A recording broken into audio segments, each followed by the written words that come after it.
SSC 26 batch, কি অবস্থা তোমাদের? ভাইয়া তোমরা অলরেডি বোর্ডের টপিক দেখে বুঝে ফেলছো যে আজকে কি বিষয়ে আমরা ভিডিওটা করতেছি। তো ভিডিও শুরুতেই তোমাদেরকে একটা কথা বলে রাখি, যারা ম্যাথে অলরেডি 80+ মার্ক পাওয়ার সম্ভাবনা রাখো, বা তুমি জানো যে তুমি পরীক্ষায় বসলে 80 মার্কস পাবা, মানে ম্যাথে মোটামুটি ভালো একটা প্রিপারেশন আছে, তো ভিডিওটা তোমাদের দেখার দরকার নাই, চাইলে তুমি ভিডিওটা স্কিপ করতে পারো। এই ভিডিওটা মূলত ওই সকল স্টুডেন্টের জন্য যারা এখনো বুঝতে পারতেছে না যে ম্যাথ কিভাবে পড়বে, কোথা থেকে প্রশ্ন আসে, খুব অল্প সহজেই ম্যাথে কিভাবে পাশ করা যায়। এই সকল যারা স্টুডেন্ট আছো, যাদের অবস্থা বেহাল, আর ম্যাথ নামক যে সাবজেক্টটা, এই সাবজেক্টটা সবার জন্য একটা আতঙ্কমূলক সাবজেক্ট, সেই ভয়ের জায়গা থেকে আজকে আমি একটা তোমাদেরকে সুপার ডুপার সাজেশন দিব, যেটা লাস্ট নাইট সাজেশন বলা হয়। এই সাজেশনটা যদি তুমি ফুল ফলো করো, বিশ্বাস করো ভাইয়া, তুমি কিন্তু ম্যাথে তোমার যদি লেভেল এখন 0 থাকে, তুমি কিন্তু মিনিমাম পাস করবা, একদম শিওর শট পাস করে নিবা, পাস করে ফেলবা। এই ভিডিওটা শুধুমাত্র তোমাদের জন্য, ঠিক আছে? কিভাবে, যারা তোমরা চূড়ান্ত লেভেলের ফাঁকিবাজি স্টুডেন্ট, যে এতদিন ফাঁকিবাজি করে একদম ফাটাই ফেলছো, এখন এসে দেখতেছো সামনে পরীক্ষা, ম্যাথ তো একদম সেই ভয়ঙ্কর একটা সাবজেক্ট, এই সাবজেক্টে কিভাবে পাস করব, টেনশনে কি করতেছো, টেনশনে পড়াশোনা থেকে দূরে থাকতেছো, কিন্তু পরীক্ষা তোমার নক এট দ্য ডোর, মানে দরজায় করা নাড়ছে। সুতরাং সুতরাং আজকে তোমাদেরকে আমি দেখাবো যে কিভাবে আসলে ফলো করে পড়াশোনা করবো, বা কোন স্ট্র্যাটেজিতে পড়াশোনা করে তুমি খুব সহজে মার্কটা পেয়ে যাওয়া। তো চলো প্রথমে আমরা একটা বিষয় দেখি, সেটা হচ্ছে আমাদেরকে প্রথমে মান বন্টনটা দেখতে হবে। আমাদের প্রথমে দেখবো আমরা মান বন্টন, ঠিক আছে? তাহলে প্রথম কথা হচ্ছে সৃজনশীল থাকবে, লিখতে হবে আমাদেরকে 5টা। সৃজনশীল কয়টা লিখতে হবে? 5টা সৃজনশীল লিখতে হবে। এখানে হচ্ছে তোমার 5টা সৃজনশীল 10 মার্ক করে, সুতরাং 50 মার্ক, ঠিক আছে? তার মানে তোমাকে 5টা সৃজনশীল, আলটিমেটলি প্রথম কথা হচ্ছে 5টা সৃজনশীল তোমাকে লিখতে হবে, ঠিক আছে? 2 নম্বর কথা হচ্ছে সংক্ষিপ্ত প্রশ্ন থাকবে 20টা, এটা তো আমরা সকলেই পারবো, ঠিক আছে? এবার এমসিকিউ থাকবে 30টা। এখন কথা হচ্ছে যে আমাদের টোটাল যে গণিত বইটা, এই গণিত বইটা কয়টা বিভাগে প্রশ্ন হবে, এটা আমাদেরকে বুঝতে হবে। টোটাল বিভাগ হলো আমাদের 4টা, সেটা তোমরা দেখতে পাচ্ছ। একটা হচ্ছে বীজগণিত বিভাগ, ওকে লিখে থাকবে প্রশ্নে, ক নম্বরে থাকবে বীজগণিত বিভাগ, খ নম্বরে থাকবে জ্যামিতি বিভাগ, গ নম্বরে ত্রিকোণমিতি প্রণমিতি, এবং ঘ এবং লাস্ট যে বিভাগ সেটা হচ্ছে পরিসংখ্যান বিভাগ, ঠিক আছে? এখন কথা হচ্ছে যে 4টা বিভাগ কিন্তু আমাদের প্রশ্ন কয়টা অ্যান্সার করতে হবে বলো? 5টা প্রশ্ন অ্যান্সার করতে হবে। তার মানে প্রতি বিভাগ থেকে তুমি কিন্তু সর্বোচ্চ কয়টা অ্যান্সার করতে পারতেছো? একটা।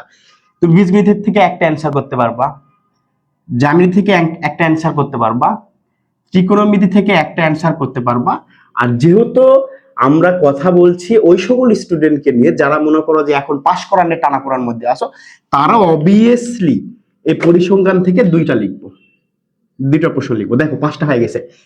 বীজগণিত বিভাগ থেকে একটা, জ্যামিতি থেকে একটা, 2টা, ত্রিকোণমিতি পরিমিতি থেকে একটা, 3টা, এই পরিসংখ্যান থেকে 2টা। তার মানে প্রতিটা বিভাগ থেকে অবশ্যই একটা করে দিতে হবে। আর তোমার স্বাধীনতা হলো ওই জায়গায় যে যে কোনো বিভাগ থেকে তুমি একটা বেশি দিতে পারো, মানে যে কোনো একটা বিভাগ থেকে তুমি 2টা উত্তর করতে পারবা। তো আমাদের যেহেতু পাশ করার এখন মেন সমস্যায় দাঁড়িয়েছে, সুতরাং আমরা সবসময় সহজ পথটাই অবলম্বন করবো, যে পরিসংখ্যান থেকে আমরা ভাইয়া 2টাই লিখবো।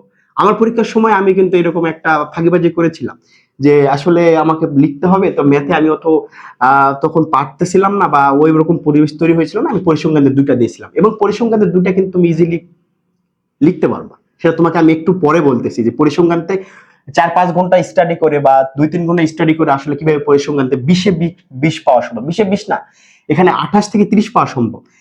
2টা প্রশ্ন লিখে 30 কেমনে পাবো এটা তোমাদেরকে একটু পরে বলতেছি, আগে আসো এদিকে দেখি আমরা একটু। তাহলে মান বন্টন বিষয়টা আমাদের ক্লিয়ার, যে 5টা প্রশ্ন লিখতে হবে, প্রতি বিভাগ থেকে একটা, আর যে কোনো একটা বিভাগ থেকে 2টা লিখতে হবে, ঠিক আছে? এখন দেখো আমাদের পাস মার্ক কত বলো? আমাদের পাস মার্ক হচ্ছে 33, তাই না? এই 33 তো আমাদের পাস মার্ক। তোমাদের মূল টার্গেটটা হচ্ছে যে এই ম্যাথ নামক যে আসলে ভয়ঙ্কর সাবজেক্ট, তাই না? এই ভয়ঙ্কর সাবজেক্ট থেকে আমাদেরকে কি করতে হবে? যেভাবে হোক, যেভাবে হোক এ 33 মার্ক উঠাতে হবে, এটা আমার মূল টার্গেট। তো দেখো প্রথমে কোশ্চেন পাওয়ার সাথে কোনো দিকে তাকাতাকির একদম সময় নাই, তুমি একদম পয়েন্টে হিট করবা, সেটা হচ্ছে ভাইয়া তুমি এই এখানে পরিসংখ্যান নামক যে বিভাগটা থাকবে এই বিভাগে চলে আসবা। এগুলা বিভাগে কি প্রশ্ন আসছে না আসছে এগুলা দেখার দরকার নেই আমাদের। আমার কথা হচ্ছে কি যে ভালো পাস করতে হবে, পাস করতে হবে এবং মিনিমাম একটা গ্রেড থাকতে হবে। যেহেতু পরীক্ষার আর সময় নাই, মাত্র আর 9 দিন, এইটা দিন একদিন চলে যাচ্ছে, মানে 8 দিন সময় আছে। তো 8 দিনে তো আহামরি কিছু করা সম্ভব নয়, যদিও আবার এটা হচ্ছে ম্যাথ নামক সাবজেক্ট। তো ঠিক আছে, আমাদের সহজ পথে অবলম্বন করবো। দেখো পরিসংখ্যান, পরিসংখ্যান থেকে আমরা দুইটা প্রশ্নের উত্তর দিব, 2 গুণন 10 সমান কত? 20 মার্ক। এখন এই পরিসংখ্যান থেকে কিন্তু মিনিমাম তোমার 5 থেকে 7টা এমসিকিউ আসবে। তার মানে 5 থেকে 7টা এমসিকিউ এর মধ্যে যদি তুমি হলো 5টা পাও, তাহলে কত হলো? 25 মার্ক। তার মানে একটা সেট থেকেই তুমি কিন্তু অলরেডি, এই সেট থেকে অলরেডি 25 মার্ক পেয়ে যাচ্ছ। কেমন করে ভাইয়া? দুইটা সিকিউ 10 10 20, 20 এর মধ্যে বেশি পাওয়া পসিবল। এই বিভাগ থেকে বেশি পাওয়া পসিবল। একদম তোমাকেই বলছি যে তুমি কিচ্ছু পারো না ভাইয়া, তোমাকেই বলছি তুমি কিচ্ছু পারো না।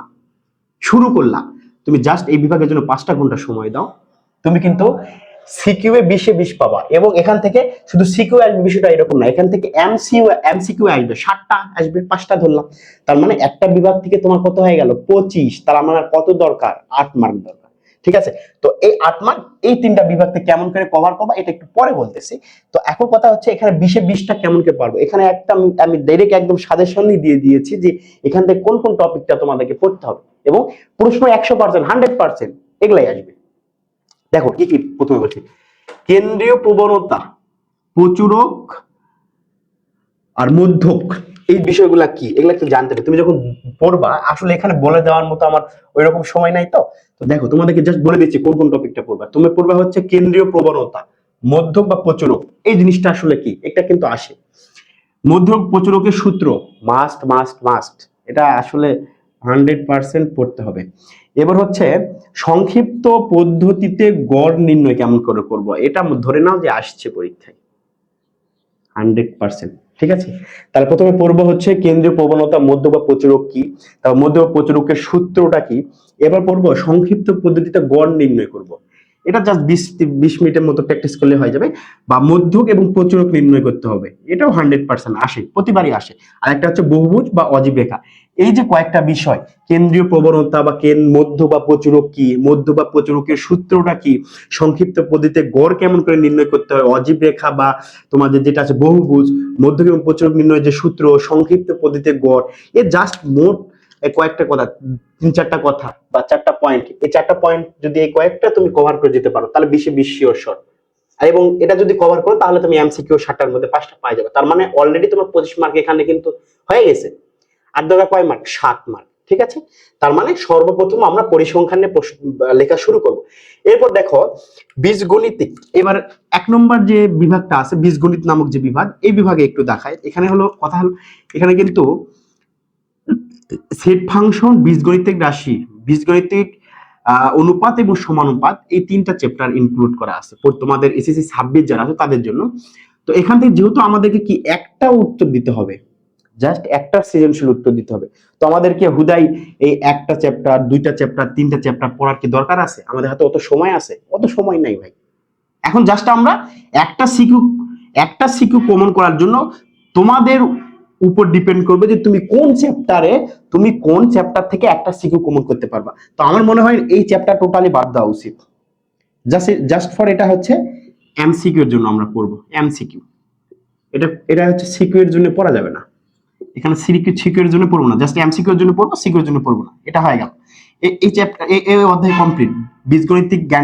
বীজগাণিতিক ও সমানুতা বা অনুপাত সমানুপাত। আচ্ছা যাই হোক, এখান থেকে আমরা জাস্ট এমসিকিউটা পড়বো। এখন সব থেকে যেটা প্রেফারেবল তোমাদের জন্য বীজগণিত যে ফাংশন থেকে, সেটা তোমরা হচ্ছে এই সেট ফাংশনটা পড়ে আসবে ভাইয়া। আমি কিন্তু এই সেট ফাংশন থেকেই অ্যান্সার করছিলাম, জাস্ট তাহলে অ্যান্সার হয়ে গেল। আর বীজগণিতের রাশি থেকে আমরা জাস্ট এমসিকিউটা পড়বো, এমসিকিউ। আর এখান থেকে এমসিকিউ এবং সিকিউ খুব ইজিলি তুমি কিন্তু করতে পারবা। তার মানে ভাইয়া তোমাদেরকে সাজেশন দিল যে তোমরা জাস্ট একটা সিকিউ এর জন্য সেট ফাংশনটাকে বেছে নিবা, আর বাকি 2টা চ্যাপ্টার জাস্ট এমসিকিউ। এর 2 নম্বর সেট থেকে আসো, দেখো জ্যামিতি নামক বিভাগ। এই বিভাগ থেকে 2টা অধ্যায় ইনক্লুড আছে তোমাদের জন্য, একটা হচ্ছে বৃত্ত আর একটা হচ্ছে ব্যবহারিক জ্যামিতি। এখন তুমি তোমার প্রিপারেশনের উপর ডিপেন্ড করবে। ধরে নিলাম তোমার প্রিপারেশন 0, তাহলে তোমাকে অবশ্যই বৃত্ত করতে হবে। তুমি বৃত্ত করবা, বৃত্ত কিছু গুরুত্বপূর্ণ কিছু একদম স্পেসিফিক কিছু প্রশ্ন আসছে, হ্যাঁ, ওই প্রশ্নগুলো তুমি পড়ে নিবা। দেখবা তুমি যখন বোর্ড কোশ্চেন অ্যানালাইসিস করবা, দেখবা বৃত্ত থেকে কিন্তু বিভিন্ন বোর্ডে একই কোশ্চেন বারবার আসছে, ওই কোশ্চেনগুলোকে তুমি আইডেন্টিফাই করো, করে তুমি জাস্ট কি করবা, পড়ে আসবা, তাহলে ওকে, সেখানে তোমার এমসিকিউ সিকিউ দুটোই কভার হয়ে গেল। আর জাস্ট এই অধ্যায় থেকে তুমি কি করো, ব্যবহারিক জ্যামিতি থেকে কিছু ফান্ডামেন্টাল এমসিকিউ থাকে যেগুলো তুমি পড়ে নিলা, শেষ। আরেকটা আছে হচ্ছে তোমার ত্রিকোণমিতি ও পরিমিতি, এই বিভাগ থেকে। এই বিভাগ থেকে এখন তোমার ত্রিকোণমিতি যদি তোমার কাছে ইজি লাগে তুমি ত্রিকোণমিতি পড়বা, পরিমিতি ইজি লাগলে তোমার কাছে পরিমিতি পড়বা। এই যে বিভাগ, এই বিভাগে যে দুটা চ্যাপ্টার ত্রিকোণমিতি পরিমিতি, এই দুটা চ্যাপ্টার প্রত্যেকটা স্টুডেন্টের কাছে মোটামুটি সুইটেবল। তো এখানে আসলে আমার অপিনিয়ন নাই যে তোমাকে আমি বলবো যে ভাই ত্রিকোণমিতি পড়ো, না তুমি ভাইয়া পরিমিতি পড়ো, এটা আমি বলবো না। তোমার যেটা তোমার কাছে ইজি মনে হবে, তোমার যেটা তোমাকে কি তুমি যেটা ভালো পারবা সেটা পড়বা, ঠিক আছে? তাহলে দেখো এখান থেকে আমরা ফাইনালি কি পড়লাম, বীজগণিতের থেকে আমি তোমাদের জন্য বলে দিচ্ছি, সেটা হচ্ছে ফাংশনটা পড়বা সিকিউ এর জন্য, এখান থেকে পড়বা বৃত্ত সিকিউ এর জন্য। ত্রিকোণমিতি পরিমিতি থেকে তোমার দুইটাই অপিনিয়ন থাকলো, তুমি যে কোনো একটা পড়বা, আর এটা তো পড়বা মাস্ট। তাহলে দেখো এখান থেকে সেট ফাংশন থেকে 10, 20, 30, 30 আর এখানে হচ্ছে 25, 55, সেখানে তুমি 33 পাবা না ভাইয়া, 55। আমি 55 মার্কের ব্যবস্থা করে দিলাম। যে তো আমাদের যে লাস্ট নাইট ম্যাথের যে সুপার সাজেশন, এই সাজেশনে তোমার লেভেল আমি ধরলাম এখন পর্যন্ত 0। তুমি অন্যান্য সাবজেক্ট একদম টপ টপ, একদম টপ ভালো পড়াশোনা করছো, কিন্তু ম্যাথে পড়ো নাই। দেখো ভাইয়া, তোমাদেরকে আমি এই ভিডিওর মাধ্যমে বুঝাই দিলাম যে 55 মার্ক তুমি কিভাবে ক্যারি করতে পারবা। 55 মধ্যে ভাই তুমি 33 পাবা না, 55 মধ্যে যদি 33 না পাও তাহলে তোমার পরীক্ষা দেওয়ারই দরকার নেই, ঠিক আছে? আমি তোমাদেরকে টেকনিক্যালি একদম বুঝাই দিলাম যে 55 মার্ক কিভাবে উঠাতে হবে ম্যাথের লাস্ট মুহূর্তে। তো এইটা যদি তোমরা একদম ফলো করো ভাইয়া, তোমরা অবশ্যই অবশ্যই ভালো ফলাফলটা করবা। তো এই সাজেশনটা তোমরা বেশি বেশি শেয়ার করে দাও, এবং এর পরবর্তীতে যে বিজ্ঞানের যে কঠিন কঠিন সাবজেক্ট, পদার্থবিজ্ঞান, রসায়ন বিজ্ঞান, জীববিজ্ঞান, এই যে সাজেশনগুলো, এই সাজেশনগুলো ক্রমান্বয়ে তোমরা চাচ্ছ কি চাচ্ছ না, যদি চেয়ে থাকো তাহলে অবশ্যই আমাদেরকে জানাই দিবা, আমরা অবশ্যই নিয়ে আসবো। এবং এই যে সুপার সাজেশনটা, এই সাজেশন থেকে আমি তোমাকে 100% বলে দিলাম যে তুমি যদি আমার এই কথাগুলো প্রতিটা কথা ফলো করো, তুমি কিন্তু 55 মার্ক পাই যাবা। 55 মার্ক মানে ভালো একটা গ্রেড চলে আসতেছে তোমার, ঠিক আছে, যেখানে পাস করার কথা ছিল, ঠিক আছে? তো যাই হোক, ভালো থেকে সুস্থ থেকো। ম্যাথকে আমরা অবশ্যই কি করব, ভয়কে, ম্যাথের যে ভয়, এই ভয়টাকে জয় করব এবং সামনে এগিয়ে যাব। তোমাদের পরীক্ষার জন্য অনেক অনেক শুভকামনা। আল্লাহ হাফেজ।